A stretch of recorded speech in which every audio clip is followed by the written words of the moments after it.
Hey there, HB here.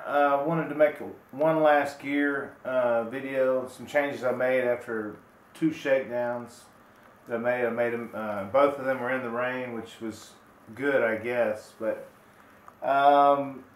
this will be the last video I make before I hit the AT. So I just wanted to real quickly do some updates of things I've changed. I did get a ground cloth. It's Tyvek. It's really light, and thank you, Allison. My girlfriend Allison brought this for me from Kentucky. Kentucky Tyvek is stronger and lighter than regular Tyvek, just for the record. But is anyone else annoyed by the noise this makes, or is it just me? I saw a guy on YouTube who washed his and softened it up a little bit, and he said it didn't take the waterproofing away, but it does. I tried it with another sheet, so. Maybe it's just me. I don't know if out there is anybody else having a problem with that, or is that just accepted on the trail? I don't know. Somebody can tell me. On the advice of Devo, I've got some second skin from REI. Hope I don't need it, but I got it anyway. He says it worked really well for him. It's lasts longer than the moleskin. So on his advice, thanks Devo. I'm going to try it. It's a little pricey for 5 bandages, but you know it's probably worth it. Also, I got a pack towel. It's 2 ounces, and I'd taken a shower at the campground when I did in both shakedowns, and I used my bandana, and it just felt like a Brillo pad on me. So I got this softer pack towel. I don't know. Some people may look at it and think, you know, I've seen people who take them and some people who haven't, but I'm going to take it. I'm still under 30 pounds with all my gear changes, so I'll just take it and we'll see. My headlamp, I had this Petzl Tika XP2. I used it twice in the shakedown, and the other night when I was there, the switch cut out on it for some crazy reason. It would only work after 3 or 4 pushes, and then it wouldn't go off.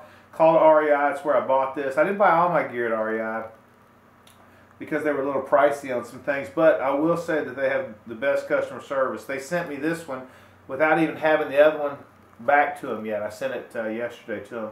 So I got the same model, swapped it out. I like it. It's easy, it's light, and it's you know, it worked well for me. So I'll give it one more chance. But thanks REI for that.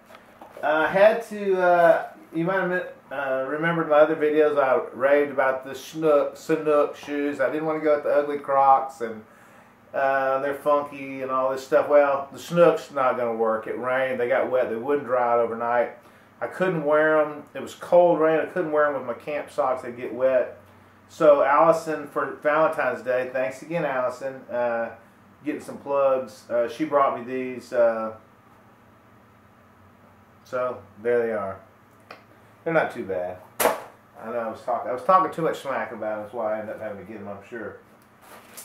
I'm still going to do freezer bag cooking, and I made this, if you remember, I made this out of Reflectix insulation freezer bag, 11 by 11. And it's cool, but what I found out from when I did the couple shakedowns, and Allison went hiking with me one day, when you eat, maybe I'm crazy, but when you eat out of the freezer bags, there's really no structure there. There's no, it kind of, you know, with the mashed potatoes or ramen or whatever, there's really nothing. It was kind of getting all over everything and digging down in there. So I took, on this last shakedown, I took this little plastic, lightweight, I think it's from the Chinese restaurant. My mom gave it to me. I think that's what she said. Egg drop soup came in it. It looks like a giant urine sample cup to me. No, but it's not. So it worked well. I still used the freezer bag in here, let it rehydrate, whatever you want to call it. Then when I put it inside here, folded the freezer bag over the top of it, and it worked perfect. And it's pretty light. I don't know, it's probably an ounce. I don't know, I don't have a digital scale. So I'm going to try that, we'll see. It's kind of bulky, but maybe I can fit my stove. Let me just see right now, I didn't even try that. Let me see if my, no, it's not going to work.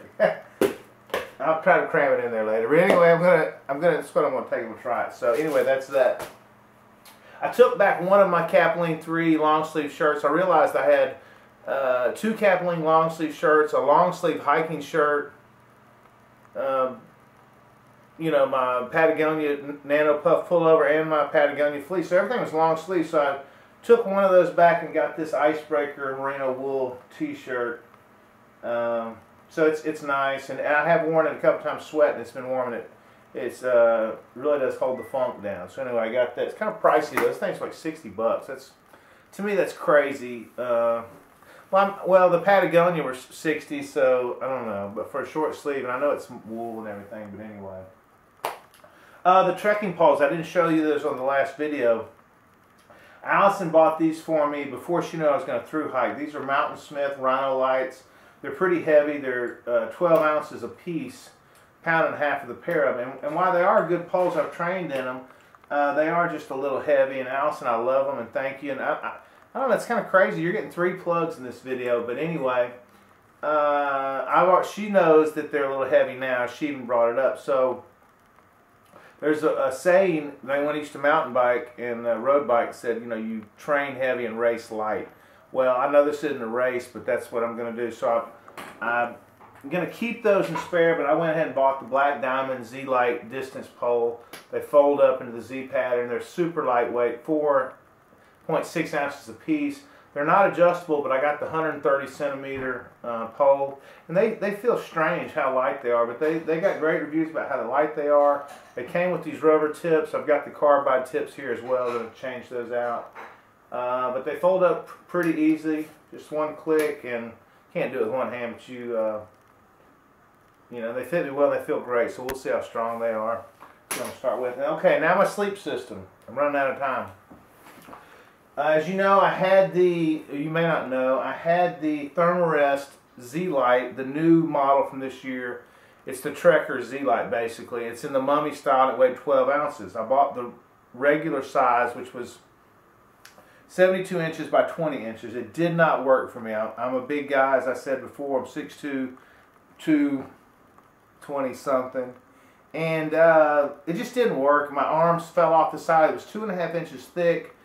And I used my Western Mountaineering Summer Light, because it was only 40 degrees that night, as a quilt. It has a full-length zipper. So when I was using it that way, my arms, there wasn't anything to hold my arms next to my body, because that thing's only 20 inches wide. So they kept going to the side. And when they did, it just felt like I was sleeping on a ridge, that thing. And I never could really turn over at all without having to lift myself up and pick myself up. I just slept horribly that night. So I sent it back. It wasn't going to work. They do make a larger size, a 25 inch by 77 inch, but I didn't get a good vibe from it. And plus, it was $160, so I sent that back, and I'm so glad I did. I am in love with this Thermarest Pro Light, not the Plus. It's just the Pro Light. It is the large size. It's 77 inches by 25 inches. It's only 1 inch thick. However, don't let that fool you, my friends, because this thing sleeps like a dream. It sleeps like my real mattress. I sleep on my side, not just my side, but kind of on the side of my chest, kind of in a prone position with, you know, the pillow like this. And it works for me so well. And even when my arm did go off the side, it didn't feel like I was, you know, like I said, up on that ridge. It's they say it's self-inflating. It is to a degree, but not really. You still have to add a little air to it. But it's got this closed cell foam on the inside of it. It is 10 ounces heavier than the Z-Lite. The Z-Lite was 12 ounces. This is 22. However, for me, it's a wash. I sent the rain pants back. I had a pair of Patagonia Torrent Shell rain pants that weighed 10 or 12 ounces, so I sent them back. So for me, it's a wash. It did get down colder this shakedown than the last shakedown was 40 degrees. And I used the Summer Light as a quilt. This time it got down to about 34. I slept it in the mummy style and got a little cold at 34, but it was rainy and windy. And so I had my Patagonia long johns on. And I didn't use the Thermalite Reactor Sea to Summit, the sleeping bag liner, because I was already, I went to bed and I was fine. It got cold after it started raining, like 3 in the morning. So I just got up and put my Patagonia jacket on and got back in. I was perfectly warm, no problem. I think if I would have used this, I'd have been the same. It just got just a little, not uncomfortable, just a little cool. But anyway, those are the changes. This will be my last video, like I said, before I hit the AT. See y'all in about 2 or 3 weeks. Today is Thursday, March something. But 2 weeks from, in a couple of days, I'll be on the AT, Lord willing. Thanks a lot for watching. And thank y'all for subscribing, people who are keeping up with me and giving me the encouragement. I really appreciate that. It means a lot.